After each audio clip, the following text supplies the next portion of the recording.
We just closed out the votes on the city council budget. I want to bring up a few things that you can say that are coming to this community as well as other communities. So first thing, in our past budget, we got passed in record time for 30 million. We had another $1.5 million to add more police officers and 3 police recruiting classes. There were some things done 4 years ago to where we could not recruit or retain any police officers. I do appreciate the council and mayor for finally being able to reverse that. This will be the first year where we have a net increase of police officers. We just got this past Tuesday, $1.6 million in skytop cameras on public facilities. The means on how we do it will be discussed on the 14th of August. The infrastructure, another $19 million in street paving and also increases in data funding. The $2.8 million to repair and maintain parks and community centers, which council receives about $400,000 in capital money. So where's Ms. Wynn at? Ms. Wynn. So some of that money can come here for this community center. So we'll get together as far as how much you all right. Let's see, employee pay, $1.4 million in targeted raises for employees paid under market value. I have a resolution where I wanted to make sure that city government employees made a base salary more than the $15.50 an hour. Yesterday, those employees saw it on their check. Yes. There was a resolution that was passed unanimously to gradually bring part-time governmental employees to about 15 an hour. So if you look at the almost 500 that were full-time, about 1,300 that were part-time, if we can get everything done, it's 1,800 families that would be affected in the right way. We're going to be talking about poverty the right way, and we're going to come up with goals and objectives in order to reach the goals of eradicating poverty. This is the way that you do as well as other things. City youth investment, we got $500,000 more in library programming. We're increasing some youth jobs from a capacity that was 1,250. We were able to have 1,500 this year, but we're working with groups such as Williams-Sonoma, as well as some other groups such as FedEx in order to bring that capacity to 3,000. Now we know that school starts back up in about 2 weeks, but the time is now to start discussing how do we get to that 3,000 instead of waiting until the budget. I got 2 websites for you, so if you know somebody that has the desire and will to work, that first website, hirememphis.org, specifically for 16 to 24-year-olds, there are jobs ranging from $13 an hour to about $27 an hour. And a lot of your 15,500 unfilled jobs that are at the rate of $23.50 an hour can be located at that website there, jobsforta.gov. All right, so had to give you some good stuff so that you can start seeing some of these things because the fiscal year is finally, turned over, so there you go. All right, let's talk about this. Rank choice voting and Memphians voting. All right, so this is what we got. What is rank choice voting? I'm not going to read everything because y'all are confident what you read, so I'm just going to give you the highlights. So rank choice voting is also known as IRV. It is used in 11 out of 18,000 jurisdictions. And in this particular case, in 2008, there was a charter commission that doesn't exist anymore that put it as a charter amendment on the same year that we were voting for Obama or McCain, depending on who you are. And it was located as the next to last item on that ballot. And if you go back and look at the numbers, the drop-off on who voted in the presidential race down to this particular item, it was more than a 60% drop-off. All right, let me explain how you do this. It's simple to some, but looking at it more delicately, it may not necessarily be as simple as what people may seem. So you're not asked to vote for one person, but you're asked to vote for 3 in one race. So let's say, just for arbitrary purposes, you voted for me in the 2015 election. Instead of you voting for me and you going home, you would vote for a first, second, and third choice for one race. Let's say that the top person doesn't get 50% plus one of the top votes. Then that person has the possibility of being, that vote has the possibility of being transferred to another candidate, depending on how you rank those people. Now, some of y'all may say, well, what if I only ranked one person? Or what if I rank the same person all 3 times? What are the consequences? I'll get to that in a second. So, at first glance, what does that look like? Looks like a ballot. How many people does it look like you're voting for? It's like you're voting for 1 in each row, right? All right, so this is a sample of how it can look. It says at the top, rank choice voting instructions to the voters, rank up to 3 candidates. This is one race. So you would vote for your top choice on the left, the second choice in the middle, and the third choice on the right. That's how they want this to be implemented your next race. All right, so how did we get here again? Charter Commission 10 years ago put it on the ballot. The argument is that 71% of the people voted for this, but there were more than 60% of the people that did not even vote on this item. Since 2008, there has been data that has shown that there have been flaws. I showed you on a previous slide there were 11 jurisdictions that still have it. It used to be 16. It has dropped down to 11 because of the research and trial and error, more and error. All right, so how does this mathematical algorithm work? Well, I'm going to show you a couple videos to where some of you may have seen it already, but I'll explain more when we get there. So it says, let's start at the very beginning, voting day. Go to polls, you'll be asked 1, 2, 3. If the candidate doesn't get that 50% plus 1, then, no, if they end up getting 50% plus 1, then it's over. But let's say they don't get it. Then that algorithm is put in place to where you'll see in the video how it works. So this is what you got. Person with the lowest number of first preferences is eliminated. So whoever came in last is out. But what happens? All of those ballots get redistributed. They're reassigned to the candidate of next preference if that candidate still qualifies. See, that's important, that last piece, if that candidate still qualifies. So let's say that your person is gone. Your vote will move to the second person. But let's say that second person is gone. It will move to your third. And then there's a question about what happens if you're 1, 2, you got 10 people in the race. So let's say you're 1, 2, and 3 are both gone. What happens? All right. There's a word that is used to describe the vote that the first, second, and third doesn't qualify for. It's called exhausted ballots. In many jurisdictions, they don't even count those ballots anymore. I call it thrown out. Now, some people don't like it when I say that, but at the end of the day, if you don't count my ballot and I participate in the process, there you go. The process continues if there's a winner. The winner usually does not have a majority of the vote after the algorithm is run. You will have people that say that you'll still get a majority. The only way you can possibly get that majority is if you throw away enough votes. And I will show you that in the video in my hand. Election Commission staff must recount these votes, which could take days after the election is over. Some people disagree, but I was up in Nashville a few weeks ago. Ms. Ruth, you remember because you asked me about something constituent related. I said I'm in Nashville regarding the case that's up there with the election commissions. So the winners announced after all tallies are complete. So you can have this scenario. You can have on that Tuesday, nobody gets the 50%, but according to Ms. Phillips, it will be recorded and shown out to the public who came in first, second, third, fourth, fifth, and whatnot. But those aren't the final tallies. They have to wait until the following week to start hand counting all of these ballots. All right, now, this video has gotten about 7,000 hits.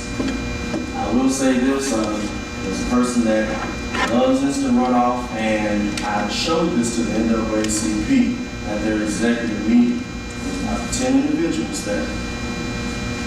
It was called propaganda and all other types of things. But one of your state representatives asked this individual, is this conceptually correct His first answer was, well, that's only happened so many times. She stopped him and said, I didn't ask you that. I asked you, is it conceptually correct? He said yes. That made her decision. So by a 9-1 vote in the executive committee, the NAACP rejected using these. We had a following meeting where there was State Representative Johnny Turner and a lady from Minnesota, and I was on the other side. And we did have a chance for both sides. And in fact, that's probably the second time that both sides have been able to discuss this. So, by a 19-6 vote, that entire committee decided to reject instant runoff. So, I'm going to let you decide for yourself, but we're going to have a little teaching lesson. So, here we go. We're going to show you an example of how range-wise voting actually determined the length of an election. In this election, there are several We have 6 people in this race. If you can't hear the audio, I'll be your audio in this race. So we got 6 people in this race. And what you're going to see is the number of votes they got on the left, and you're going to see the ranking going from left to right, okay?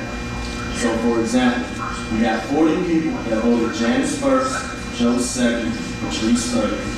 You got 20 people that voted for Emily first, Steve second, Janice third, and so on. So, you see the number of votes on the far left side and the ranking across. So, if we didn't have any runoffs, who would win right now? Janice. But what if we did have a runoff? It would be between Janice and Emily. And then you would go back and you would decide who would be your representative. Many of you that told me, you said, look, I want you to go run my race, so come back. So this is what happens. Again, the algorithm is conceptually correct. We had somebody that supports IRB that conceded to that, and NAACP, and one other group. So this is what happens. So who's in dead last? Frank. So we're going to put X on all the Franks. What name is right next to Frank? Janice. So Janice is going to get those 4 votes. So we're going to take those 4 up to the top, and now she has 44. Now, who's in dead last now? Patrice. So we're going to scratch Patrice out. We would go to Frank next, but what's the problem? These are already scratched out, so who do they have to go to? 7, that's 18. We're going to equal 25. Who's in last now? Joe's in last place, so he's going to be gone. If they weren't knocked out, who would have got it? He's gone, so we got to go to the 3rd. Are we able to give these to the trees? No. Remember I said that there's something called exhausted ballots and they don't count? You might as well say those 11 votes did that. Some people would disagree, but again, when I've looked at this, if you're not counting my votes, you're throwing it away when you get it down. So who's next to throw away? Emily, because she's at the bottom. Where are those 20 votes about to go? Look at the numbers now. So who has more votes now? Steve has it. What do you have at first? 18. What does he have now? 45. Now, there were 100 votes total. Is 45 more than half of 100? No, it's not. And how can somebody in 3rd, in your good conscience, win the election? And look at the 11 people who participated in the process, and their vote is not being counted in this process. Now, you're going to have people that say, well, that rarely happens. It's happened more than this many. In San Francisco, you had somebody that came in 4th at the beginning who ended up winning after 20 rounds. Now, the argument is that, well, they elected the first African-American female. But guess what the demographic of the first place person was? An African-American female. So I don't want people to say, well, this helps out particular groups. And when you hear that argument, you're like, wait a minute, forget about who you're trying to help. Let's talk about the concept. Let's talk about how the balance will look. Let's talk about the process on, if I don't pick a popular person per se, then you want me to trust a system to recount the votes and to tell you in good conscience religions. All right. So this is what's been said over and over and over. Those who like to say the top two don't have to have the burden of an extra 5 weeks of campaigning. You know what, in 2007, y'all made me work, and I don't have a problem with that. There were 11 people in the race. And there's a possibility if RV was in that particular race, I wouldn't be talking to you today. It says runoffs cost money. Well, you know, many people, this is my 5th meeting. This is the smaller one of the meetings, but several of you have been to my other meetings. And it's been brought to my attention that many people don't mind the little bitty cost in order to make sure that the integrity of their elections are preserved. But then there's a cost that's not mentioned. How many of you in this district got the education to know what's going on before you came in? I'm not talking you came to one of my meetings, I'm talking about prior to. Have you been educated on it? Have you been educated on it? Or according to the main proponent of IRB, oh, you were educated. In fact, he was on the radio saying that over 200,000 people got educated on this already. I was in Nashville, and many of the people in Nashville asked, has there been education? That answer was not good. And then when the cost of the education is discussed, there are cities where the cost of the education outweighs the legislators. I'm looking at many people like you don't want to have to say that. So then they also said preferences of the voter are saved within the algorithm and then go to the next conversion. So they're trying to catch your intent. That's the word that Ms. Phillips used. But the best way to get somebody's intent is to give them another opportunity in my eyes. All right, this is where I say this is the mark. First thing, many of you throughout this process have said that it's complicated.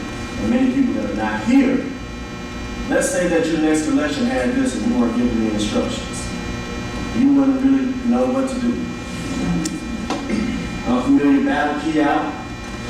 The election commission is trying to come up with something, but again, I was in Nashville, and there is a letter from Nashville that states that this is not permitted right now, but you have groups that want to use it anyway. We already talked about number 3. Number 4, I'm sorry, if you participate in the process, your vote needs to be put in place. If you voted for Bozo, your vote needs to stay with Bozo, and then when the election commission brings out their SOBC, you should be able to say, I was one of the 10 people that voted for Bozo. You didn't move my stuff here, and you didn't go away. A winner could actually be the loser of the race. I'm going to talk about that in my second video. And I can show you empirical evidence that is not by a group called Fair Vote that shows that there are flaws. So let's go back in history a little bit. In 1991, who did we vote in as our mayor? Harrington, right? And it was by 142 votes. It was a very close race. Remember, prior to that, the mayoral races had to be subjected to runoffs. And Judge Jerome Turner, federal judge, changed it to where it was more equitable for the population of the city, to where it was winner take all for the mayor's race. And your council single districts had to go to runoffs and your super districts do not. We had some ballot issues, I think ballot box issue or something like that in 1991. And then we have a similar issue in 1974 when your congressman got elected. The same thing could happen. People may not necessarily be the physical box, but it could be something else. So I'm going to show you this video now to where when this election commission counts these ballots, let's say that 2 of them may get misplaced. So, I want you to watch. Also,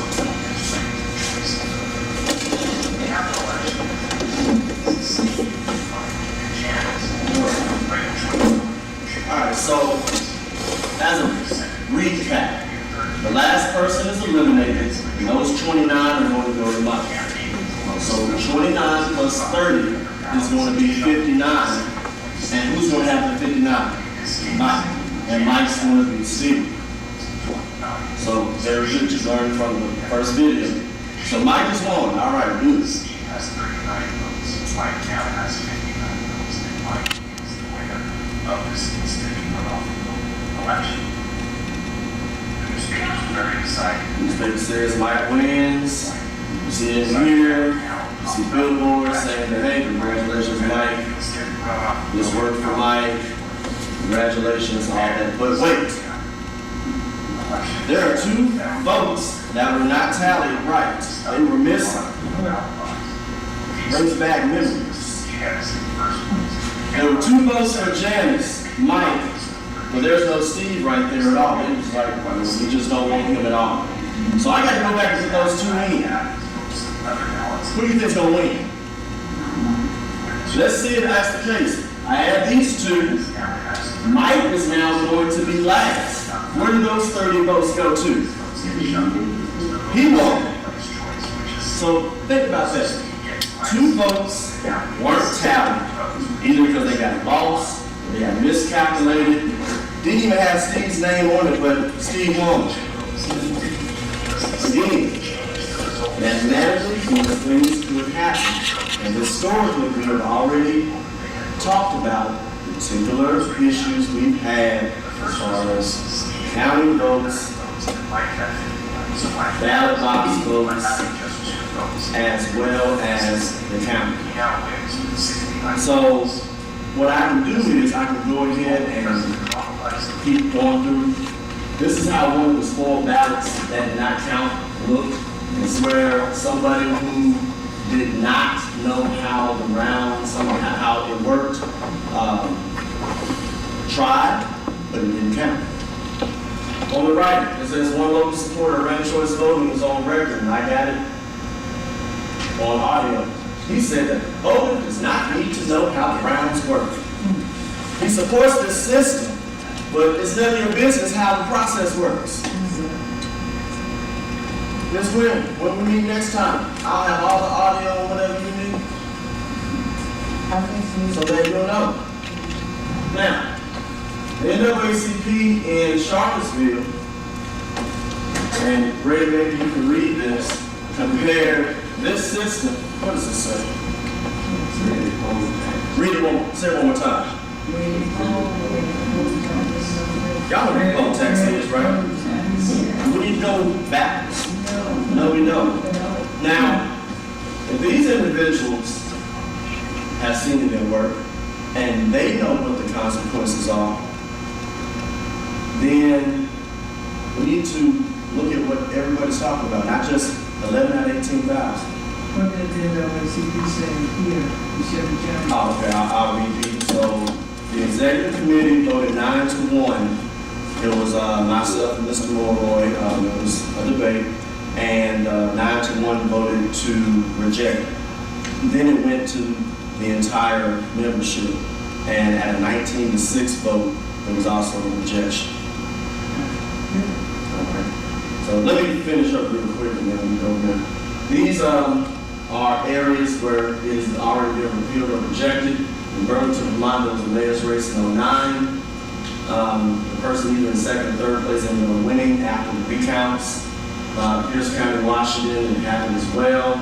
Cary, North Carolina, there was a statewide race where almost 800,000 votes were exhausted. And Ann Arbor, Michigan, even though they did, they were able to get one of the first African Americans in one elected position, ended up getting repealed because of the same thing. So I think many of us are like, I just want to make sure that my vote is where I want my vote to be. And because of things in the past, I don't know if I can necessarily trust a system that will either move my votes around or possibly exhaust them or throw them away, and you don't know the results until after the fact. All right, now, I might get in trouble on this, but I don't care. I got to, y'all know me. The people that elected me in 07, and 11 and 15. You know, I tell it like it is. Some people don't like that and they have to get over it. But I'm gonna let you know, I mean, I have an issue. And I know it's gonna go back and be like, well, my thing is this, if it's a public meeting, then it's acceptable to sing yourself. I mean, I've been here for 11 years. I probably got stuff on me. That's fine. But I'm able to come to you and let you know what's really going on. And you got access to me to find out what's going on. So these are the folks that came down. So we had a meeting, and Ms. Gwen and you were there, and we had some surveys. And those surveys were given. I just want to get an idea of what the folks at that meeting wanted to hear, and I wanted their honesty. That was December 4th. And many of you saw the video, and you were like, I don't like this, I don't remember voting for this, we need to discuss this one more time, and you did that at a large majority. Unfortunately, at the following council meeting, you had somebody say that, oh, well, those folks don't count anyway. You didn't get enough people. If they're constituents of mine, I dare those folks to say in the meeting that they didn't count. So these are the folks, the nice, lovely folks that wanted to get on me, but again, I didn't care, because my thing at the end of the day, if it takes 80 people to come down and attack me to tell you the truth, I'll do it again. So these are folks that came down, ladies and gentlemen, and I know you really can't see, but these are really the folks that came down to the meeting.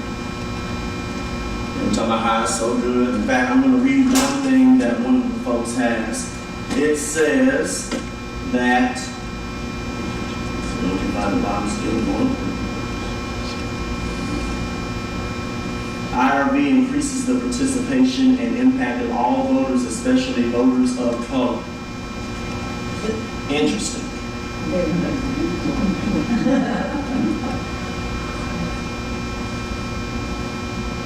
Very interesting. So, many of these people came down. They did not want a ballot initiative in November to be put on. I did, and the council voted unanimously to put it on the ballot in November. So, these two individuals right here, they're the ones out of, I want to say 9, that put it on the ballot in 2008. Have you been educated by any of these individuals on what's going on? And if it's that good, you should have gotten at least 10 years of education in, and not me putting a PowerPoint together and trying to let you know what's going on. But let them say whatever. And yes, we have one council person, and she knows I'm doing this, so she'll be all right. That also said that she has changed her mind on RV, and that's your council member. Yes. So, where are we now regarding Mr. Brown? Again, NAACP voted 19-6 to reject it and supports the repeal in the November of the election, citing, quote, the law of unintended consequences. Council voted unanimously to put this on a referendum item in November. But there is a concerted effort to be one where there might not be people that are in this city that want you to keep it. Now my thing is, I don't want anybody outside telling me what we need to do with our elections, much less who your elected official is and all of that. You make that decision. The election commissioner has already stated that a lot of money has to be spent on voter education. You've already informed me that you have not been educated that much. And she's on record in Nashville and down here that there are a number of policy choices that have not even been decided, so it can't really even be implemented because she's not the legislator. The state of Tennessee in September 2017 letter says that it's not permitted, but you have people that want to put it in anyway. So, where do we go from here? This is just me. Again, this is my 5th meeting. We've had about over 350 people in District 6 and others that have come that have asked about what do we do next.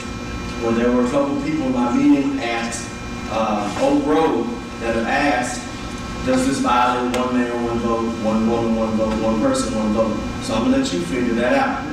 Do the constituents really know about this new process and do they trust it?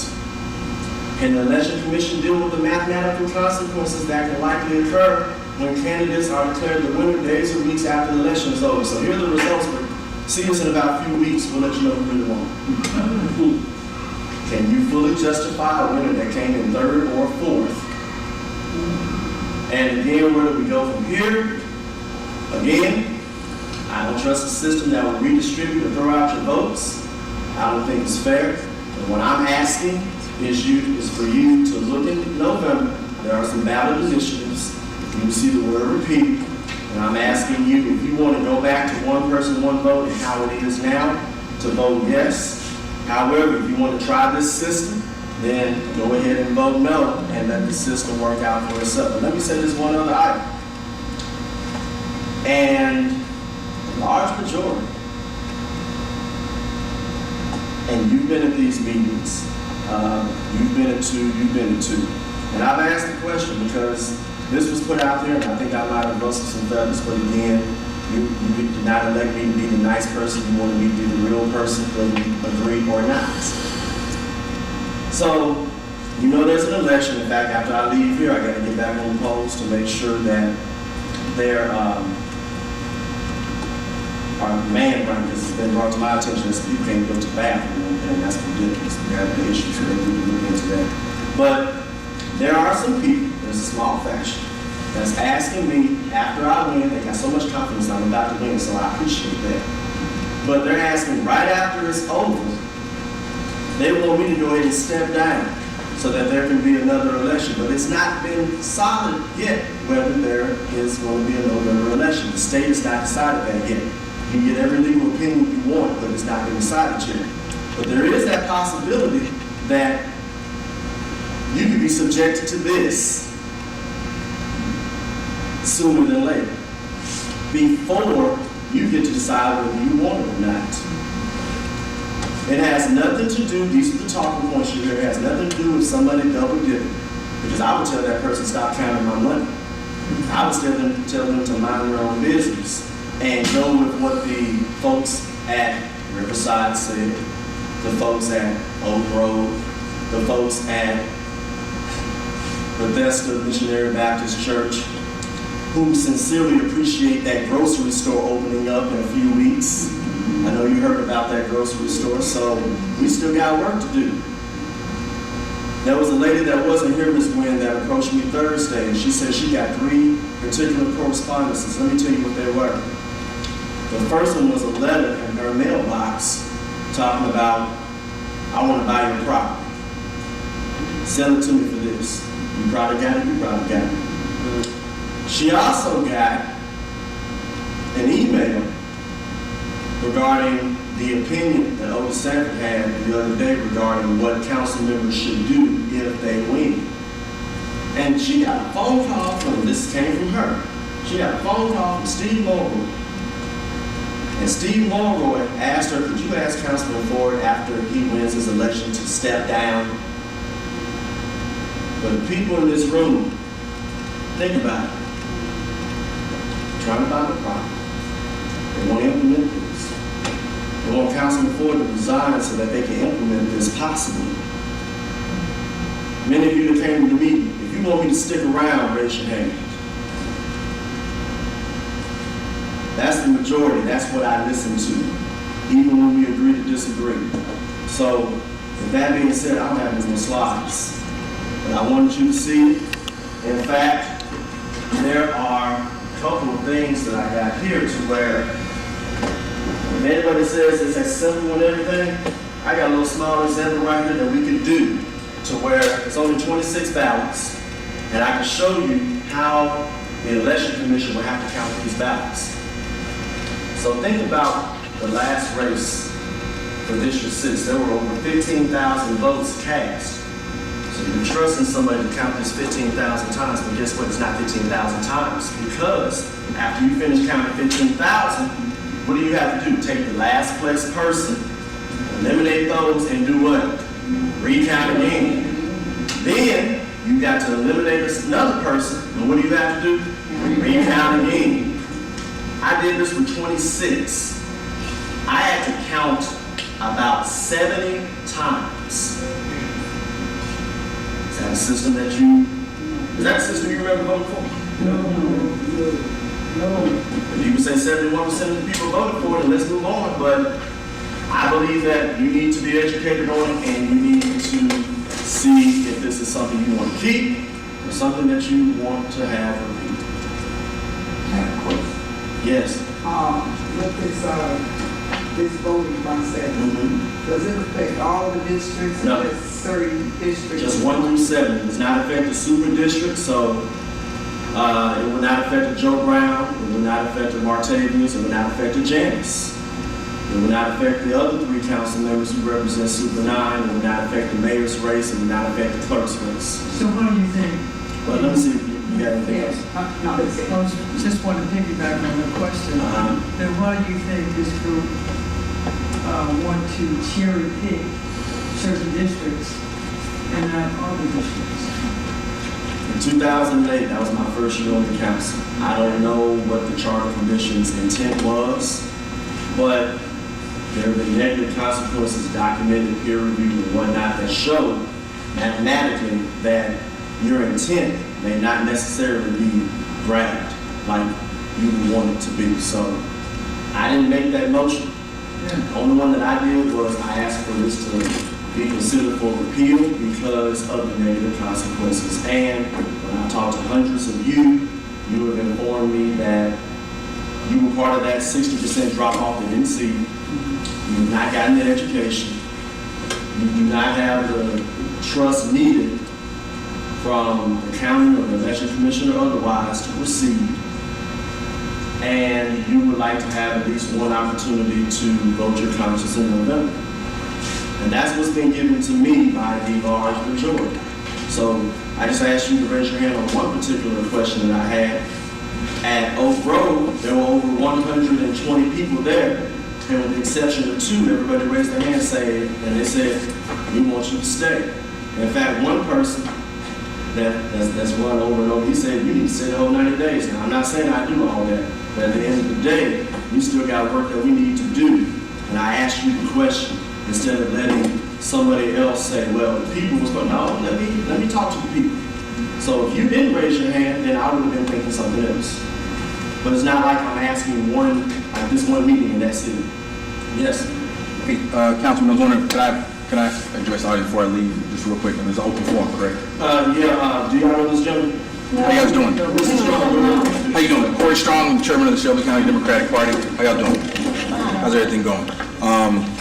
So I'm gonna be quick because I got to go back to the polls, just like Councilman. That's right. And hopefully he's one of our strong candidates. So we got him on our ballot to make sure he gets through. It's good to have seasoned people like you, and I appreciate it.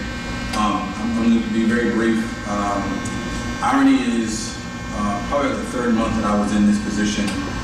One of the things that was important to me was to make sure the Shelby County Democratic Party didn't stay in the building we've been in. The union moved around. And so one of the places we had a meeting was here in this room. It was actually here in this room with the Shelby County Democratic Party discussed and voted on this issue. And so I'm going to give you a few things. These are, I'm not a member of the Save RV group. This is just what the party has decided to do. We've endorsed IRV. I'm going to get a few talking points and leave because we got plenty of work to do. And I know I'm not dressed for where you are, but we'll get it going. Hey, can you repeat that again? You said you're So the Shelby County Democratic Party voted to endorse IRV to maintain. This was back in November, I believe November of last year.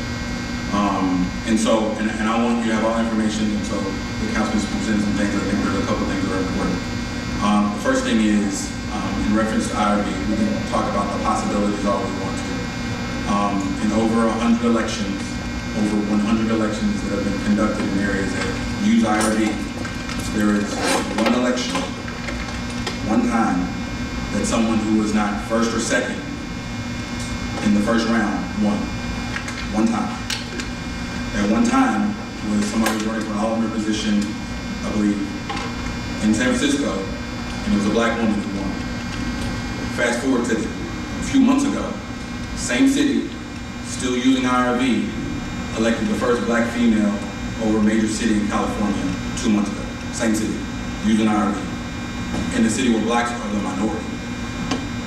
So I want to make sure we're getting the whole picture. I think the second thing is to say that the election commission, you brought up something I think is important, is the election commission, which is the training that needs to happen. In areas that maintain IRB, they will tell you, people can figure out, I like you, then you, or I don't like you at all, so I like you and you, right? I was given a task to fight for voters' rights. You read the paper, you watch the news, that's what I've done, along with the NAACP. I don't think they spend enough money on voter education.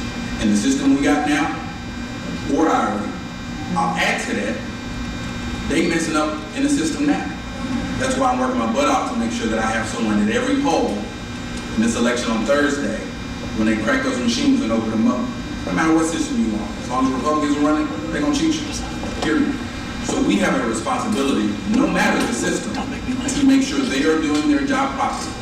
They need to spend money no matter what system they run in, and we need to be there to hold them accountable, no matter what system. So I don't think that's a relevant talking point. Lynn Phillips saying we need to spend more money, I say you need to spend enough. And we need to also, the people that are paying attention, to spend the time. But did you say that the Republicans are in charge, they're going to cheat? They're doing that. Which is why I'm here. But do you realize in this state that the Republicans have the majority on every election commission in every county? Correct. Because the Republicans are in charge. So you're telling me then that they're going to cheat even more? I didn't say that. They're going to cheat regardless. Ain't no more or less. Ain't no more or less. And I think you're just really confusing this community and giving us something that we've never had before. And those cities that they're indicating are cities that are majority white. And black folks rise to the top. In this city, what's the advantage? There's none. The guy who's less likely to win, who happens to be white, who comes in the third position, will bubble up, just like they did in the other cities. You follow what I'm saying? What I'm telling you. So it's a reverse psychology. No, I understand what you're saying. And I understand that fear. What I'm telling you. No, it's not fear, it's reality. We're speaking reality. In reality, someone who is not in first or second place has won once. Okay. Out of over 100 plus elections. So if you're telling me that reality is 1 out of 100 times, it's one. It's one time. One time. One time. Like, let's not say there's these third place candidates winning all over the place. Over hundreds of times, it's happened once. Yes, ma'am. In all due respect, if it's so good, why is it that it's not being proposed to be used in all voting districts in Tennessee? So, why just certain districts? Secondly, and I'm appalled to hear that the Democratic Party supports this system, because you can't put a price tag on my vote. sure. And I don't care how much it costs to put on an election. If there is an opportunity for me to decide who is going to be my elected official, I want to go to the polls and to pull the lever, check the box for whomever it is I want. I don't want some group of people sitting behind some closed doors, counting and recounting and throwing away my vote. That is not what I want. And I'm appalled that the Democratic Party would decide that that's the best thing for the Democrats, particularly in this area, because you're making decisions for the people in this area in the state of Tennessee. And I'm really appalled. So I'm going to respond to everything you just said. So I do think there's a valid conversation to have another election. That was never really a thing of like having a second election and the money cost. One of the things I said to the county commission is I don't care the amount of money that you spend on it. So I agree with that. But I will say this. In places that have IRB, because you got one shot, and you need to be a consensus candidate, the mess that I've been dealing with for the past year, and the mess that destroyed the party, because everybody's at everybody's neck every time they campaign, doesn't happen. Because you can't piss people off. I don't care to piss the people off. If I'm telling the truth. I mean, really and truly. If the truth pisses you off, I'm sorry. Well, I'm not talking about the truth. Yeah, well, I'm talking about truth. The truth is, when I go to the poll, see, I'm 71 years old. You're a little younger than I am. Yes, ma'am. I know what the fight was for me to be able to go to the poll and pull a lever. I know what the fight was. I know how many people, and I also know about the cost that they paid. Counting the number of jelly beans in a jar, the number of beans. Don't tell me what the value of my vote is. I mean, that's what you're doing. You're telling me that the value of my vote is not worth me going to the polls to pull a lever to elect who I no, there is no way you're going to convince me. But I'm not trying to convince you. But I'm saying this, Don't make I'm going to have to find out who else is on the Democratic Party, and because we're going to have to look at who we have. And I would love for, I want this conversation who in we the party. have as leading us as Democrats. Let me tell you who has lineage as a Democrat. Let me tell you who has lineage as a Democrat. When they tried to put one poll at the Agri Center, who put the lawsuit up? I know who put the lawsuit That up. was me. But that's No. But that's one fight. Okay, you get So I'm fighting credit. today. Okay, you to get continue that. that. But And I'm my telling grandma you. calls me and says, and don't let them talk you out of it, baby. And don't stop the fight afterwards. Hold them accountable the whole way. Well, and I'm Thursday. And that's what I'm saying to you too. I'm saying hold them accountable all the way. Yes. And what you're not doing is holding them accountable because you're trying to take my vote away from me. Okay. That's what you're doing. You're taking my vote away from me. Because I'm telling you the truth, and you can like it or not. But the truth is, if the Democratic Party stood up for that, for ranked choice voting, the Democratic Party is taking my vote away from me, and I don't like it. Let me ask you a question.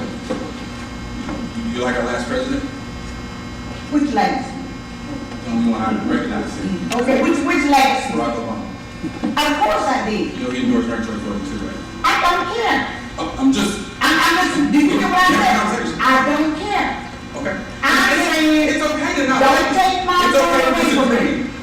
It's okay to disagree. I'm just saying, don't take my vote away from me. It's okay to disagree. I And- understand your position, Because- and I'm not trying to convince them. What I want to make sure If is everybody gets the information. it's good for the gander, it's good for the goose too. Sure, So you tell me that part of the state of Tennessee, sure. part of the Shelby County, whatever area, is being excluded from ranked choice voting, but you want to give it to me. And my grandfather, wait, hold on, my grandfather, who lived to be almost 106 years old, and I remember one thing that he said, and I will forever keep remembering that. And he said, look around, look around, look around. And I see what's going on in this area. I know I have my own views about why they want ranked choice voting. You just see that, look at the other things that are occurring in the area where they want to put ranked choice voting, and that gives you the full view picture of why they want to cherry pick where they're going to put ranked choice voting. I don't like it, and there's nothing you can say that's going to convince me. And I know there are some other people in here that feel the same way. I'm perfectly fine. And I want to answer your question, but I did still want to say the things I'm going to say. And at the end of the day, and I want to be clear as a party, this is my responsibility, I'm speaking to it. There are things that we have voted on that I personally don't disagree on, just I don't personally agree with, but we're a Democratic Party. We have the conversation, we vote, and then we move forward. And that's what we do. We don't recall stuff, we don't go back through stuff.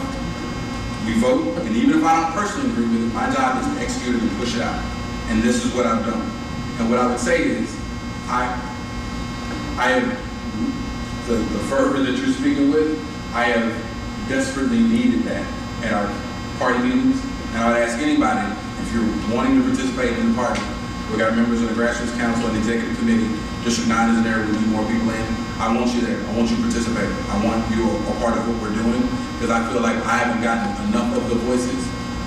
But at the end of the day, I just want to make sure that I present our side to it, and then you make the decision you want to make.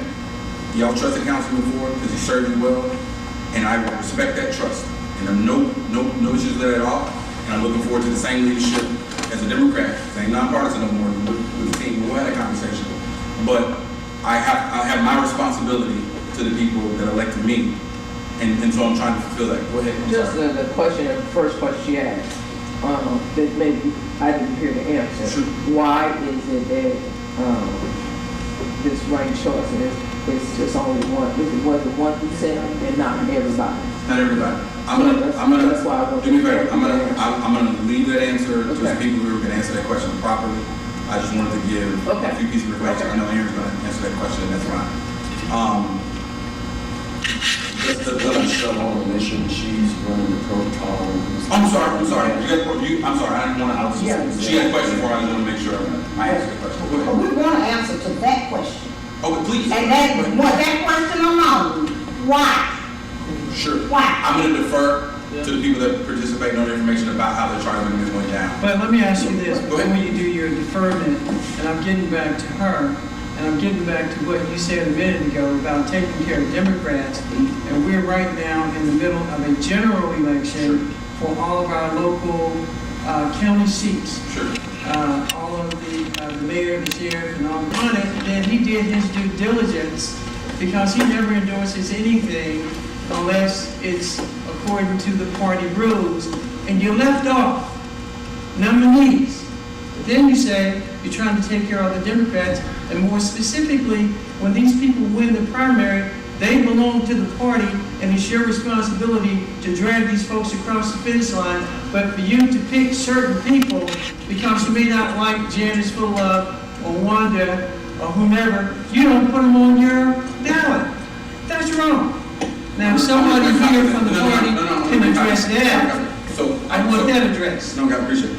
So, Congressman can attest to this because it goes for both sides. already? Yeah, you're gonna be. I'm sorry, Councilman. So, Councilman can attest to this.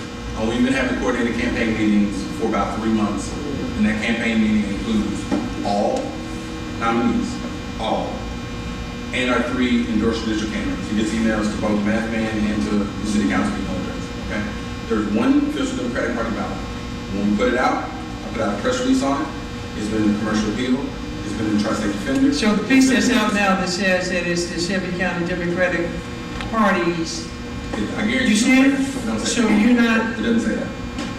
Whatever the sheet of paper you're looking at does not say the official Shelby County Democratic Party. It says some other mix of words, Democratic and some other words with it, because these people that we keep paying in these communities, no, hold they're on. representing it. You I'm let the chairman of the somebody- party. This is something I'm going to You may stand be on. the chairman, but I'm saying. I'm not maybe the chairman, I am the chairman. You are the chairperson, and just as you went after the election commission, along with the NAACP, Yeah. filed a lawsuit, these folks are saying on this paper that Steve Cohen's picture is on, that they are the Shelby County Democratic Party with your logo on it. So, how do you, yes, you're I would love to documenting all see, that. first of all, I would love to see. Well, I'm gonna go right up here to the, focus side. Let's get back to race choice voting. Okay, Because I have a question, Just, and all due respect. I'm not getting, I just want to be good. Okay, We're good. all due respect We're good. to my question. Yes, ma'am. Now, you said the Democratic Party made a decision Yep. to support ranked choice voting. Yes, ma'am. But then you made a decision and you didn't question why it was only for a certain segment. You can't answer that question. You said, no. You just told me that you couldn't answer that question. I said I can't answer it accurately right now. There's You a bunch said- of issues. That's what I'm saying. You said you could not answer I that. can't recall it, and I don't want to You tell you a lie. cannot answer that question accurately. I could answer it in November when we voted. I could But answer it. you made a decision as a Democratic Party for all of the people who are part of the Democratic Party to allow their vote in certain areas to be taken away from them. So let me ask you a question. That's my question. Can I ask you a But you question? can't tell me why. I'm gonna ask you a question. Okay. So that ballot initiative that went out, that was voted on initially, we voted for this. As they always do, they put these referendums on the ballot. And the way that they write them up, and as small as the print is, and when people go to the polls to vote, it's impossible for them to read every minute detail of an amendment or referendum that's on the ballot. Because the print is so small, even when you go to large text, you'd be there for hours trying to read every minute detail. And you, as the chairman of the Democratic Party, ought to be able to tell me why it was for a certain area and not for everybody. Because I still say if it's good for the goose, it's good for the gander. So I'm gonna make one statement and then we're gonna have Aaron answer that question. I think the funny thing is when the statement is made, we don't trust what our voters say. They vote for, respond. So we don't trust our voters. What I find interesting is we don't want to do a recall election for the people that got elected. We just want to do it for the referendum. So none of the councilmen are like, are you sure you wanted to vote for me? Let's vote this out again. You knew that. You were sure about that. But this referendum, we don't know about that. Particularly ones that deal with term length and other stuff like that. That I find interesting. But what I would say is this. You're absolutely right that the print is too small. You're absolutely right. We need to write these in ways that people can understand them and that there be more training. But that doesn't matter the system we voting on, whether or not we should give more money and make sure people are more educated. And you shouldn't show up to a poll making a decision and reading there that day. The education should be such, and the party needs to do a better job of it. The elected officials need to do a better job of it. The election commission needs to do a better job of it. All of us share that responsibility. But we share that responsibility in this system. And we can pass referendums in this. This was voted on in this system. So in the system that you trust, now, you voted for something that you say you don't like. So this system didn't work. So it doesn't matter. So there are problems that aren't just the way I'm responding. I'll let you speak. You respond. I'm running this meeting and I got to say I cut you off.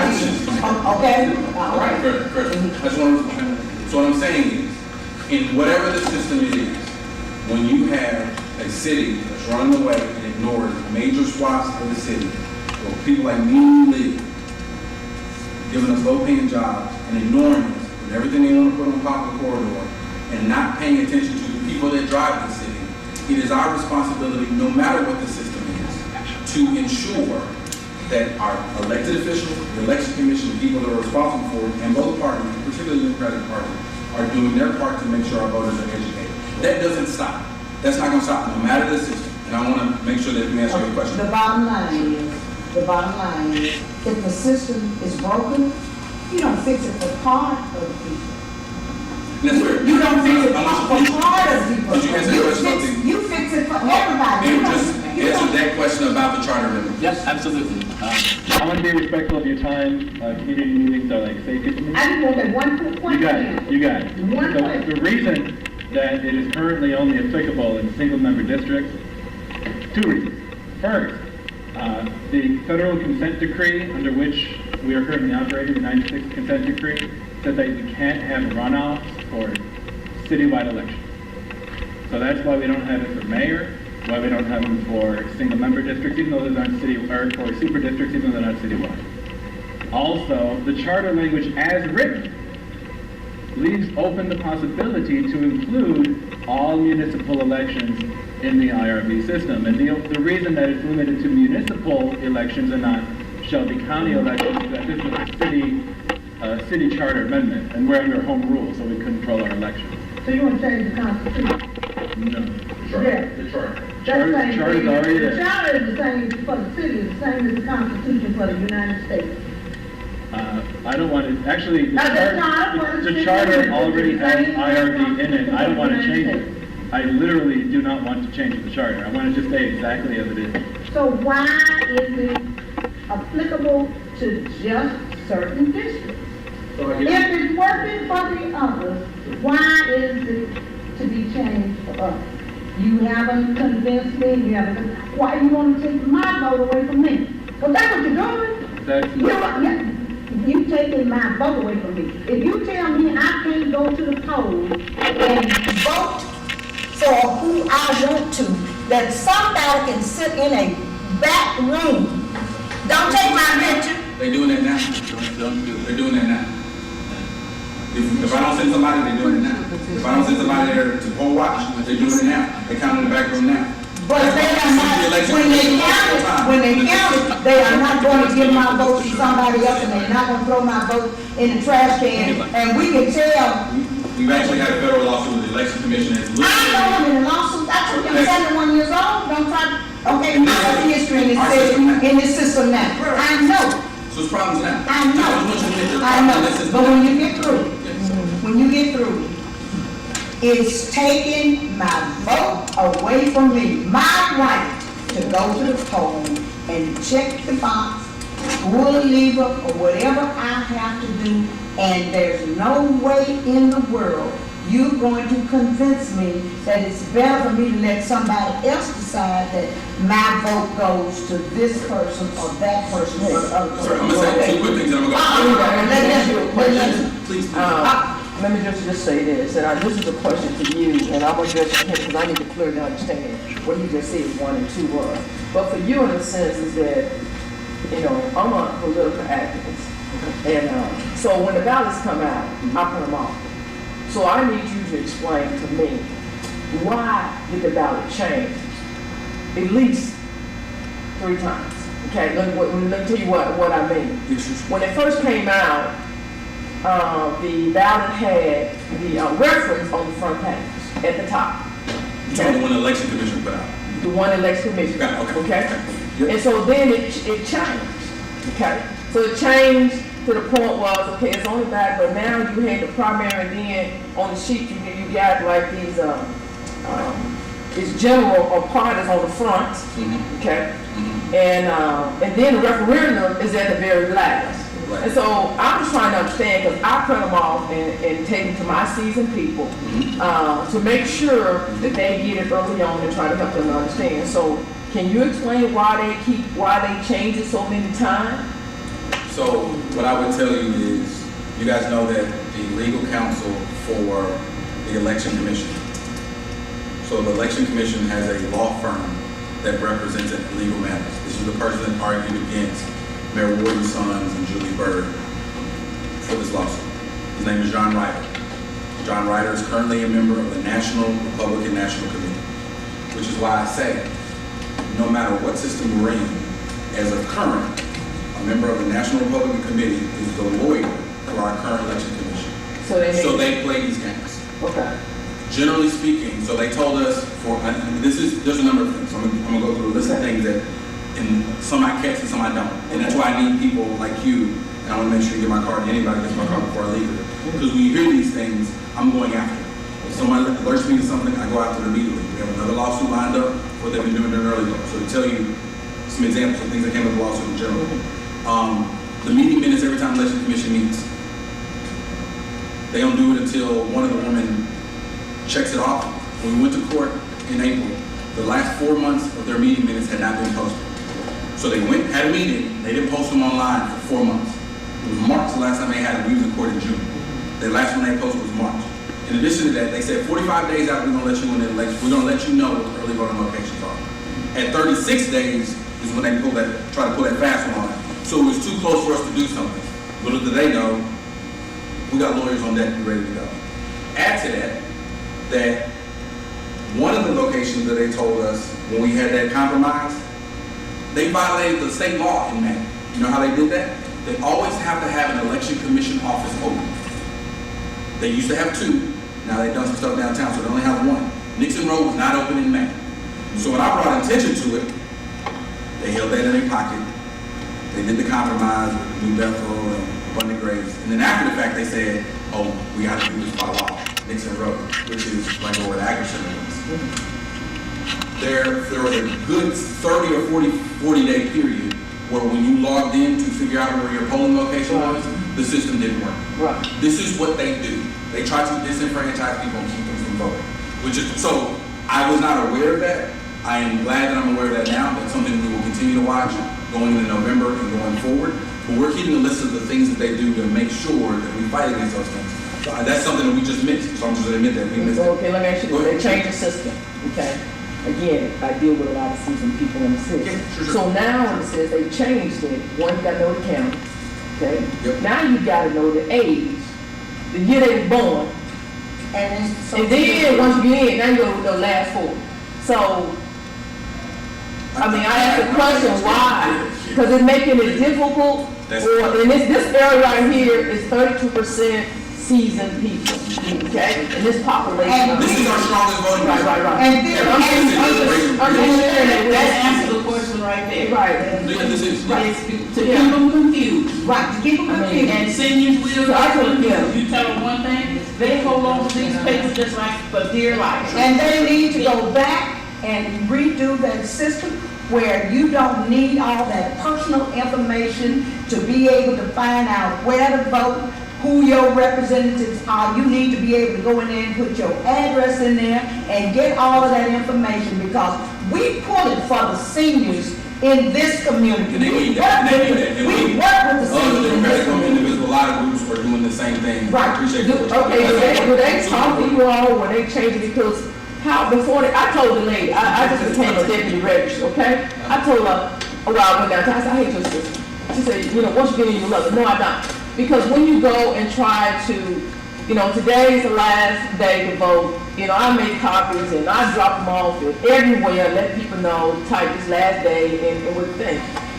But you gotta go and trying to find out the where, or even just go to the website. If it's a challenge for me, It sure is. it's a challenge for everybody. So I'm asking, do they consult y'all? Or do y'all get to see when they change the web? No, just like they're doing with the instant runoff voting. But I'm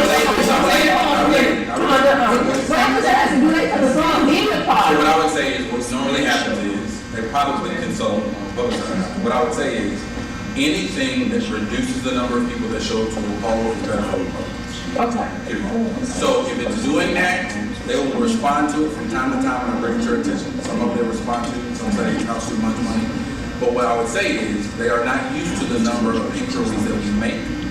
Because, as Norman and Anthony, I'm on them constantly about these things with Pepper. But no, they don't consult. Okay, but let me express it, as me as a citizen, because this is what I do, who do I talk to? And the lady downtown, because I register voters. 200 or whatever, you know, I'm out there, young folks, I'm out there. So who do we talk to when you see it? Because I love the first page, the one before this one. This is very confusing. This website they have right now. I'm gonna leave my cards. Okay, Anybody that, you don't let me put a provisional ballot in, you Okay. let me go to the bathroom, my voting machine didn't work. We are Abundant collecting grace all of fast. them. Huh? So, are you going to Abundant Grace after you leave here? I'm going to Riverside. And then bad permission with Abundant Grace. Still? Okay, thank you. Okay. So we are collecting those and we're gonna address that after the selection. Okay. The things you're talking about. So the more that you know of, any of y'all know of them, you can email me directly or I'm gonna leave my cards up for everybody to get. And we will address those. We need the person's name, the day they went, and what the polling location was. I need those 3 pieces of information. Well, right, what she's talking about is the, Sure. But I mean, I'm adding that into the. Okay. I got it. You know what I'm saying? So I'll go to the last thing and I'm gonna make sure y'all get the actual ballot, because we've only put out one ballot, there's only one with my logo on it, there's only one with my face on it, my face ain't on it, it didn't come from me. But it say Shelby County Democratic Party with that county logo on it, it didn't come from me. And most of those ballots that you see that say Democratic, there's some people paying for them. So that's the people that are paying for them. Because in my case, only the nominees in the party, me and the state party put money into that ballot.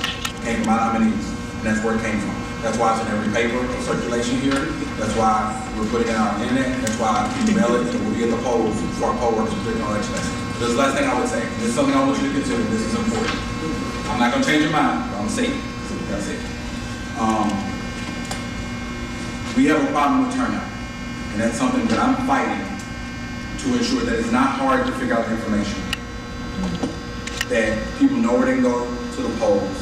That there's enough open, long enough, in neighborhoods where people have easy access to.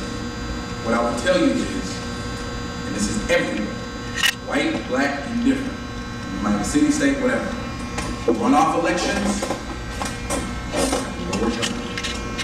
and so at the end of the day, it's great. We could talk about 15,000 that showed up at the first election. And you right, you casted our votes. Every time you have a runoff election, it's going to be 4,000. So runoff does, it says, you're at the poll today, all 15,000. Tell me how you feel all the way down the line, so I can get that. because of the votes that we count all 15,000, and this is a voter training issue. We need to tell people, rank everybody. Rank everybody how you feel about it, and if you only like 3 of them, only rank 3 of them, et cetera, et cetera. But this is what happens. You go to the second day, and you're absolutely right. They're not going to steal your vote. But the other 10,000 that showed up the first time, that don't show up the first time, their vote's thrown away permanently. Why? Because they didn't show up. But- So that's what I'm saying. This is true. And runoff elections have super low turnout. This election we got right now, how long we've been voting for? We voted for a week or 2, a bunch of people gone to the polls, et cetera, et cetera. Now, it doesn't really count in this one because there is no runoff. It's Democrat versus Republican. This is a partisan race. Runoff versus non-partisan races where everybody's running against everybody. Different story. But if you have an election over a course of time, and they all get to vote, runoff is 1 day. 1 day. So unless you make sure that everybody voted in the first election, show up to the second election, everybody that didn't vote on the second election, their vote doesn't get counted because they didn't show up. That is fact. Consider that. Consider that if you go to the polls, you say, the first day, I like 1, 2, and 3. Only one time has someone not 1 or 2 won. We know who the consensus candidates are. Y'all know who it is on Whitehaven. Oh, by the way, if you win 50% of the vote the first time, there's no runoff. You're a strong candidate, no runoff. 50%, you went off, right? So 1 or 2 is going to win. All time, but 1 time is only 1 time does it happen. By the way, the time that it happened, the first round, the first 2 candidates, 12.9%. Second candidate was like 12.3%. Third candidate was like 11.4%. Like it was real even. If you get 40 points, all you need is a few of them throwaways to be 50 points. It ain't that. That's the numbers. That's the number. That's fact. So all I'm saying is, runoff vote. Make sure that when we can get people to the polls, you understand issues with age and poverty, and mobility. When you get to the polls, we just want to hear from you that time who you voted for. Does it take education? Absolutely. Does it take more money? Absolutely. Should we be doing more of those things regardless of the system? Absolutely.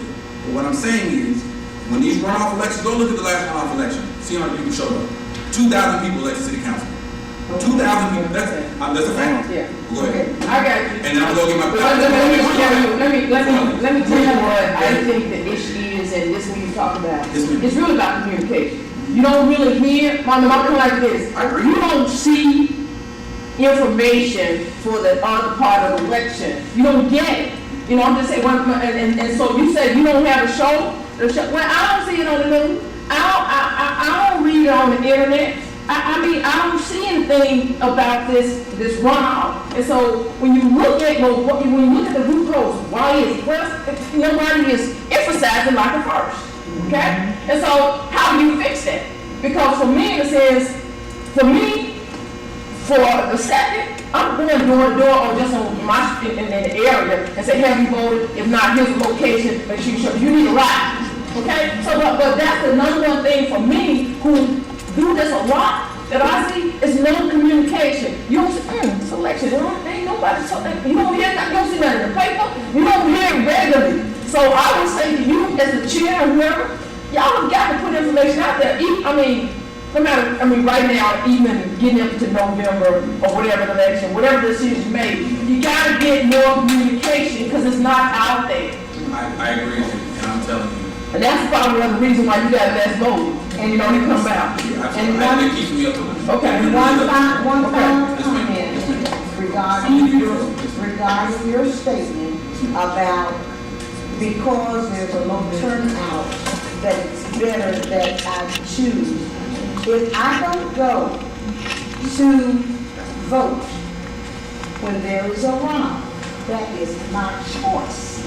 But if you tell me that I don't have a choice to go and pull that lever for the runoff, you're taking my choice away from me, and you are, in essence, still throwing my vote away because of the system that you have established for the instant runoff. And there's a conversation. And Wait, that- no, No. So, I mean, if you have 10,000 people that vote in the primary, and you only have 2,000 people that vote in the runoff election, those 2,000 people made a choice. And that other 8,000 made a choice not to. At the end of But the day, it is an individual choice. And I don't think that our individual choice I'm glad you should said be it. taken away from I'm us. gonna say this, I'm gonna leave. Speaking of choice, and you're gonna be mad for saying it, I'm gonna say it. I agree with you, individual choice. And he's right, I'm not gonna count his pocketbook. He gets to make whatever decision he wants to make as far as staying on city council. He got elected, he earned it. Let's not, okay. Choice, we speaking of choice. Okay, we speaking of choice. Speaking of choice. Okay, but just, I'm talking in general about me. You talk about you. So, because I talked about me. What I'm saying is, But, Mr. Chairman, really seriously, that is his personal business. We just talked about the. That's the business of we're not asking for the business of everybody that is in this district that won't vote on his replacement. Well, fine. Because if he stays in office, you don't get the voter's replacement. Well, here's The people that are left over choose before We you don't move on mind. that issue. For And ever so far, I'm in the district. Ever since we've been voting ages, we don't mind coming to the polls and vote for a runoff, and we've done it hundreds of times. So the bottom line I want everybody. for the homeowners and the But I'm gonna come back to that, homeowners, because I'm gonna get y'all valid in my heart. Association, 2 seconds. neighborhood association, you need to be telling your neighbors. The mailer, that's my face. If they don't have my face or their logo on it, it is from some group that people are paying or whatever. Please, take it to whoever.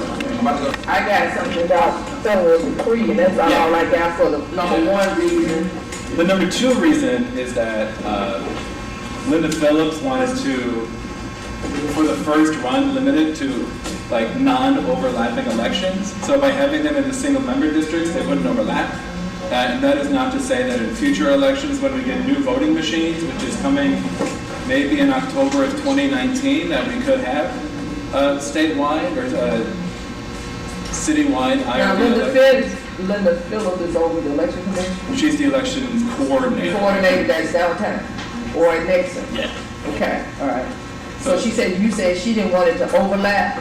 For the first implementation, especially given kind of the litigious nature that this is developed,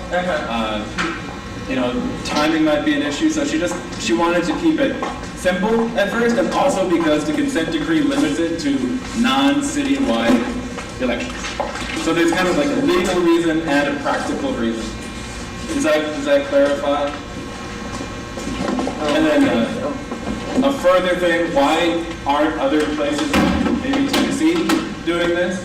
Nashville's looking into it, Knoxville is looking into it. They're looking to us to see how we implement it and to see how we do it. So the state, there's no binding decision, there's no binding statement on this voting method.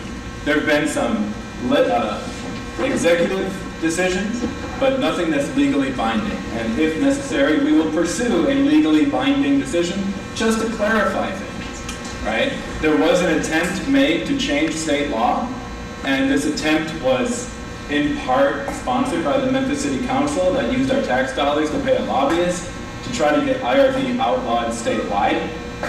We went and we spoke with the legislators involved, and we convinced them to withdraw that legislation. So, under The city council. the city council paid a lobbying firm called the Ingram firm to find a Senate sponsor for a bill that would have outlawed IRV statewide. I called the lobbyist in question, he confirmed it. Following day, I got a pretty mean phone call from the city council attorney who told me to kiss his backside. He didn't use the backside word. So, another thing somebody mentioned is the confusing ballot language and confusing referendum language. I urge you to exercise caution in how you vote this November, because there will be 3 referendums, right? 2 of them refer to IRV.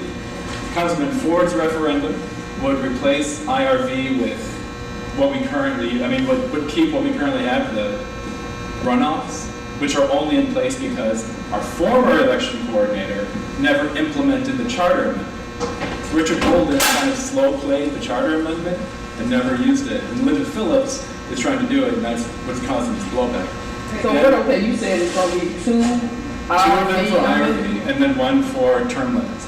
The second IRV-related referendum is from Councilwoman Swearingen, which would remove all runoff together, which is what this man is talking about. So all the elections would be plurality elections, which is how we do our mayor. It's kind of like a high school popularity contest. Whoever gets the most votes wins, even if that person doesn't represent a broad base of the district. And then the third referendum is term limits, to extend by 1 term, 4-year term, the term limit of city council. So I can talk to you more about it. I got literature, I got all that stuff. I don't want to take up your time, so I'm going to sit down, and I will make myself available after the meeting to anyone who has a question. Okay, do you have cards? I have a brochure, and the brochure's got my email. Okay, Linda is our political, activist, yes, so she will have a conversation with you, get your number, because